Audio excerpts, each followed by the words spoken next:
Saudara, cerita miris seorang tenaga operator KTP elektronik menuai perhatian dan empati para pengguna Facebook di Kabupaten Sinjai sejak 2 hari terakhir.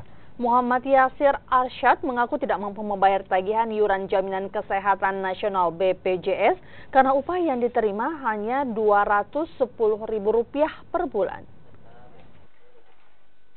Merekam data warga secara door-to-door seperti ini merupakan salah satu tugas pokok Muhammad Yasir Arsyad. Ia mendatangi rumah penduduk di Kecamatan Sinjai Utara yang belum melakukan perekaman KTP elektronik. Karena tak difasilitasi mobil operasional, Yasir bersama rekannya membawa peralatan dengan mengendarai sepeda motor demi merampungkan perekaman KTP elektronik warga Sinjai yang hingga kini masih tersisa 8.000 orang. Kisah mengenai Yasir berawal ketika ia bercerita di dinding Facebooknya tentang iuran jaminan kesehatan nasional BPJS keluarganya yang sudah beberapa bulan menunggak lantaran upah yang ia terima hanya Rp210.000. Akun FB Yasir mendapat ratusan tanggapan yang umumnya bernada prihatin. Yasir memiliki 3 anak, sementara istrinya bekerja sebagai guru sukarela di salah satu SMK di Kecamatan Sinjai Utara. Dari pendapatan saya 220.000 untuk menutupi pembayaran premi BPJS saya rasa tidak mampu. Dan saya berusaha bagaimana cara saya untuk dialihkan ke KIS untuk mendapatkan kartu Indonesia Sehat.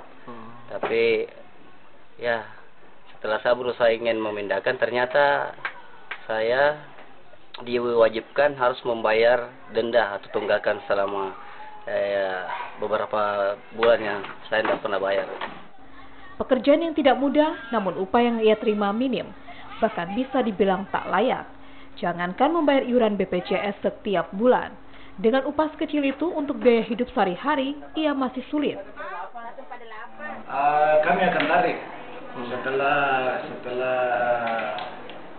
melihat bahwa apa penyebabnya sampai dia tidak melanjutkan daripada pembayaran iurannya itu, ya mungkin salah satu faktornya adalah ketidakmampuan. Contohnya saja, honornya saja ini ya hanya 200 ribu per bulan. Nah, ini kan yang sedangkan pembayarannya ini dalam 1 bulan berapa? Mana kebutuhan yang lain? Nah, ini yang barangkali yang menyebabkan salah satu penyebab akhirnya dia menunggak. Kisah Yasir yang hanya diupah Rp210.000 per bulan ini juga merupakan potret miris jika melihat nilai anggaran proyek KTP elektronik yang diduga dikorupsi hingga triliunan rupiah. Muhammad Salih, Kompas TV Sinjai, Sulawesi Selatan.